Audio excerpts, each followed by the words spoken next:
धर्म स्नेही प्यारे प्यारे भव्यात्माओं, आज पर्युषण पर्व का अंतिम दिन, आज 10वां दिन, 10 और वस।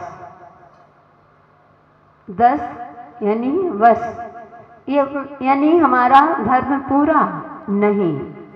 भव्यात्माओं, धर्म का कभी अंत नहीं होता है। तो आज उत्तम ब्रह्मचर्य धर्म का दिन है। जब तक स्त्री और पुरुष में फर्क नजर आ रहा है, तब तक संसार की यात्रा का अंत नहीं हो सकता है। जब तक आपके अंदर स्त्री और पुरुष में भेदभाव है, स्त्री और पुरुष में अंतर दिख रहा है, हे जीव, जब तक तुम्हारी संसार की यात्रा का कभी अंत नहीं हो सकता है और ना ही कभी भी संन्यास की शुरुआत हो सकती है। हमें आज 10वें दिन मात्र अंत नहीं करना है, हमें संसार का अंत करना है और संन्यास की ओर कदम बढ़ाना है, क्योंकि शुरू ब्रह्मचार्य से बढ़कर के कोई साधना नहीं, कोई तपस्या नहीं, कोई त्याग नहीं, कुछ भी नहीं। अगर आज जो भी साधु संतों के पास जितनी भी शक्ति है, जितनी भी साधना कर रहे हैं, जितना भी तप कर रहे हैं, जितना भी त्याग कर रहे हैं, जितना अपनी साधना में संलग्न है, लोग कहते हैं शक्ति किसकी है? ऐसी शक्ति हमारे पास नहीं है बंधुओं। सारी शक्ति ब्रह्मचर्य व्रत की रहती है। अपनी आत्मा में रमण करने का दिन है।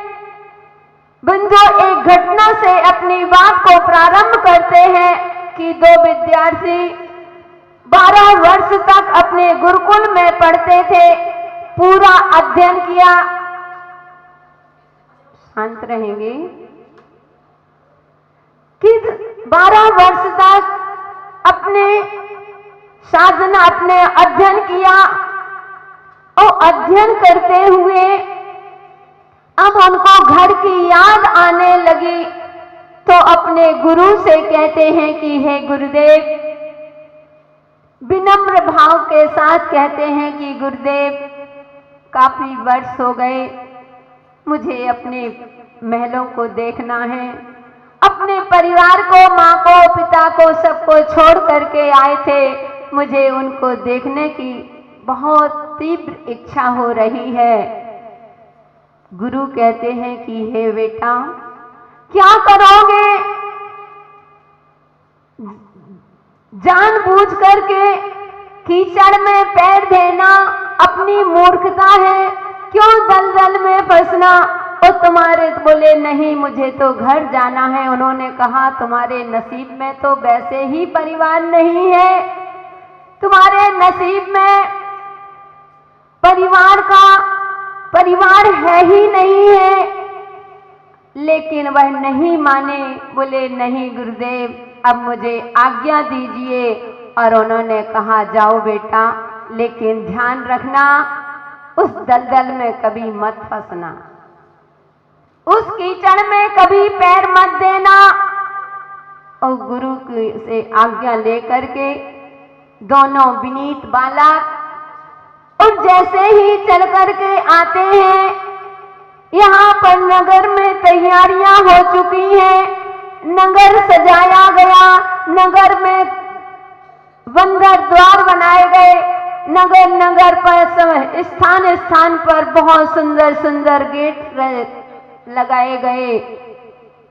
और सारी महिलाएं, सभी नगरवासी खड़े, बीच में नहीं आया करो, आप लोग बीच में आते हो, डिस्टर्ब करते हो। जब प्रवचन होता है उसी समय वहीं बैठ जाना चाहिए। तो बंधुओं, उसकी बात चल रही है कि नगर में आए अब दोनों भाई थे, चर्चा करते आ रहे हैं, मन गदगद है। और जैसे ही नगर की ओर प्रवेश करते हैं, बड़ी बड़ी बिल्डिंगों को, बड़ी बड़ी शहरों को देख करके और बड़े आनंदित हो रहे हैं। अचानक देखा कि एक महल में, एक झरोके में एक सुंदर कन्या बैठी हुई है। उस जैसे ही दोनों की नजर उस कन्या पर पड़ती है, बंधु दोनों भाइयों में इतना प्रेम, इतना वात्सल्य, और जैसे ही उस कन्या की ओर दृष्टि पड़ती है, दोनों के भाव बिगड़ गए। दोनों ने कहा मैं करूंगा इससे शादी। वो कहता है मैं करूंगा शादी। अब दोनों को मैं करूंगा, मैं करूंगा। वह कहता है मैं बड़ा हूं, पहले मेरी शादी होगी। उसने कहा तुम भले ही बड़े हो, लेकिन शादी करूंगा तो मैं। अब इतना विवाद हो गया। यहाँ नगरवासी आरती लिए, स्वागत के लिए खड़े हैं, और दोनों घोड़े से उतर गए, तलवार खिंच गई। लेकिन नगरवासियों को कुछ भी पता नहीं कि आखिर यह सब क्या है, क्यों इतना मचा हुआ है। वह बस एक बात सुनाई पड़ती है, मैं करूंगा। वो कहता है मैं करूंगा, वह कहता है मैं करूंगा, वह कहता है मैं करूंगा। नगरवासी पूछ रहे हैं आखिर बात क्या है, कौन सी बात है। लेकिन बंधु कौन वहां तो सिर्फ एक ही जिद थी कि मैं करूंगा, मैं करूंगा। बंधु यहाँ तक कि लेकर के जैसे ही तलवारें चलने को हो गई, और माँ के हाथ से, अंदर माँ महलों में थी, माँ के हाथ से दीपक गिर गया। अशुभ का प्रतीक था, लेकिन राज मर्यादा के कारण बाहर ही नहीं जा सकती थी। इतना शोरगुल मचा, लेकिन बंधु तुरंत उसकी माँ को बुलाया गया कि आखिर आओ, ये जंग क्यों मचा हुआ है, क्यों ना सारा समाज देखने को लगी है, सारा नगरवासी की ये क्या है, कहाँ तैयारियां चल रही थी स्वागत की, और यहाँ पर तो महाभारत होने लगा। और बंधु जैसे ही माँ आती है, माँ ने अपने दोनों पुत्रों को देखा। दोनों पुत्रों ने माँ को नमस्कार किया, विनम्र भाव से प्रणाम करते हुए। और माँ कहती है बेटा ये सब क्या गुरु ने पहली शिक्षा तेरे को यही दी थी क्या, कि नगर में जाकर के इस तरह से कार्य करना, अपने कुल में दाग लगाना। पहले बताओ कि तुम लोग ऐसा कार्य क्यों कर रहे हो, क्यों अपनी हंसी उड़ा रहे हो। वह कहते माँ बाद में कहूंगा, सारी बातें बाद में, पहले इतना कह दो कि हाँ तुम करो। वह कहती है कि क्या करो, बस कहो माँ। वह कहते हैं कि माँ हमको विवाह करना है। वह कहती बेटा मेरा भी मन कर रहा है अपनी बहू का मुख देखने के लिए, लेकिन अभी मैं करूंगी। इतना विवाद क्यों, इस विवाह के लिए इतना कितना तुम अपनी मतलब दुष्टता को दिखा रहे हो। उसने कहा नहीं माँ, बस इतना कह दो कि हाँ तुम करना। उसने कहा नहीं कहूँ। उसने कहा आखिर बेटा तुम किससे शादी करना चाहते हो।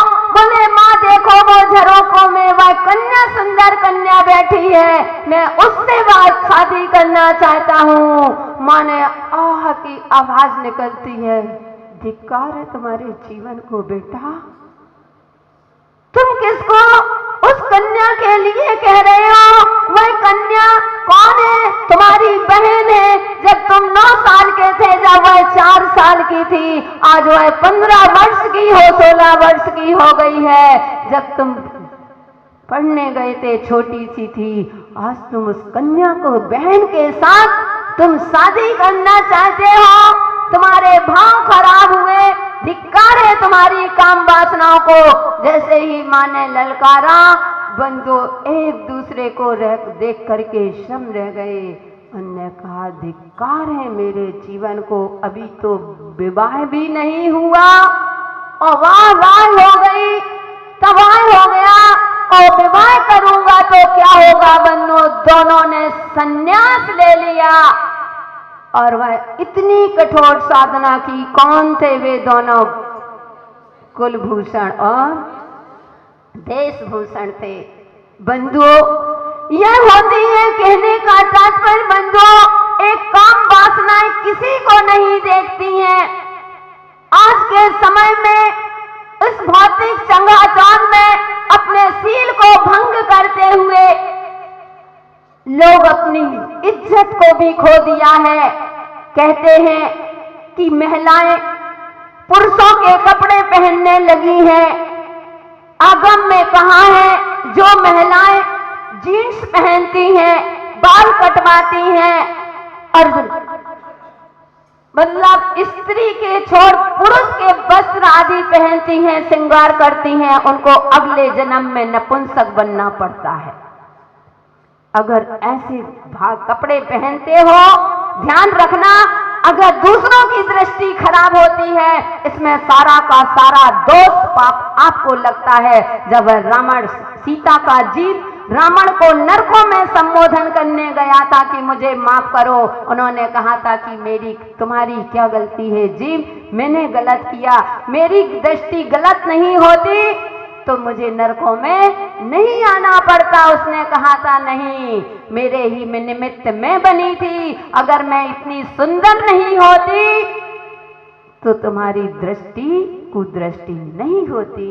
ओ बंधु, ध्यान रखना, इसलिए ऐसे कपड़े कभी भी जालीदार कपड़े इतने बड़े बड़े कम से कम अपनी जैन कुल में हो, अपनी नारी का रक्षा करना, अपनी सील की रक्षा। 18,000 कितने हजार सील होते हैं?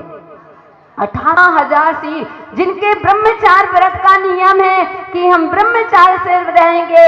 और बंधु, आप पुरुष के साथ उसी दूसरे पुरुष के साथ चटाई में भी बैठते हैं तो आपके सील में दोष लग रहा है, क्योंकि आपका नियम है कि हम दूसरे पुरुष को, अपने पुरुष के अलावा हम दूसरे सब भाई, पिता और पुत्र के समान हैं।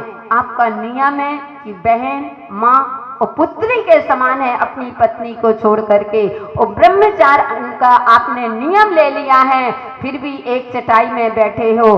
पुरुष गया, उसके बाद तुरंत आप उसमें बैठ गए, आपके सील में दोष लग रहा है। बंधु, जब तक सील बंद है तब तक आप दुकान में भी जाते हो, कोई वस्तु खरीदने जाते हो, सील लगी होती है तो आप खरीदते हो, सील खुली यानी वस्तु की कीमत घट गई। इसलिए अपने सील की रक्षा करो अपने, क्योंकि कहते हैं कि भावना पाषाण को भगवान बना देती है, भावना पाषाण को भगवान बना देती है, साधना अभिशाप को वरदान बना देती है। विवेक के स्तर से नीचे उतरने पर, विवेक के स्तर से नीचे उतरने पर वासना इंसान को हैवान बना देती है, वासना इंसान को शैतान बना देती हैं। इसलिए बंधुओं, अपनी रक्षा करना है, अपने सील की रक्षा करना है। धन्य वह लक्ष्मण, जब सीता का हरण हुआ था तो राम ने जब ढूंढने गए थे तो कहते हैं उनके कुछ आभूषण मिले थे तो राम ने दिखाया था।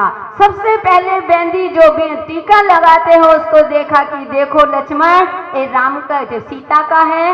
लक्ष्मण ने मना कर दिया, प्रभु मैं नहीं समझता। बाजूबंद दिखाए, गले का हाथ दिखाया, कंगन दिखाए, गर्दन दिखाया, लेकिन लक्ष्मण नहीं पहचान पाए। और बंधु, आज के जैसे ही बिछड़ी दिखाई, कहा कि ये किसके हैं, तो बोले भैया ये सीता के हैं। राम कहते हैं कि तुमने भाभी के आभूषण नहीं पहचाने और बिछड़ी को पहचान गए। तो बोले भैया मैंने आज तक भाभी को आंख उठा करके नहीं देखा, मैं भाभी के चरण स्पर्श करता था, उस समय बिछड़ी दिखती थी। बंधु, कैसा समय था। पहले के देवर भाभी को माँ के समान समझते और आज के देवर भाभी पर पहले ही दीवाने हो जाते हैं। बंधुओं, बात हंसने की नहीं, बात समझने की है। आज कहते हैं कि हमारे जाति विवाह हो रहे, हमारे बेटा कहीं मुसलमान में जा रहा है, कहीं हिंदू कीला रहा, कहीं बंगाली कीला रहा, आसामी कीला रहा है। हे माँ, उस बेटे की गलती नहीं, गलती आपकी है कि आपने बेटे को ऐसे संस्कार दिए हैं, आपने ही बच्चों को ऐसे संस्कार दिए हैं। टीवी मोबाइल आदि जो दिखाई है, जो देखेगा सो करेगा। इसलिए बंधुओं, जब जागो तभी सवेरा। इसलिए अपने जीवन में कहते हैं, एक बार संभोग करने से 10 करोड़ जीवों की हिंसा होती है। इसलिए कभी चिंतन करो कि आप लोगों का ब्रह्मचर्य व्रत नहीं पल रहा है, हमारा चलता नहीं है। राम ने मात्र 2 संतानें थी, और वह भी कितने वर्ष, 12,000 वर्ष में 2 संतानें थी। और आज जीवन में आपकी तृप्ति नहीं तो भोगों से तृप्ति नहीं होती। इसलिए ब्रह्मचार्य की यात्रा संयम की ओर बढ़ती आत्मा का विकास का दिन है। ब्रह्मचार्य का अर्थ होता है अपने स्वभाव में लौटना। ब्रह्मचार्य का अर्थ होता है चैतन्य का उपयोग करना। अपने स्वयं को खुश अथवा आकांक्षा नहीं रखना, निर्माण की तैयारी करने का नाम है उत्तम ब्रह्मचार्य दिन। इसलिए अपने जीवन में उत्तम ब्रह्मचार्य को अपनाएं, अपनी कुदृष्टियों को भगाएं। राम ने रावण को नहीं मारा था, उसके कुविचारों को मारा था, कुदृष्टियों को मारा था। इसलिए अपने जीवन में भगवान बनना है, शक्ति लाना है तो उत्तम ब्रह्मचार्य धर्म को धारण करें, परिणामों में निर्मलता लाएं। यही भावनाओं के साथ जय बोलिए महावीर भगवान की।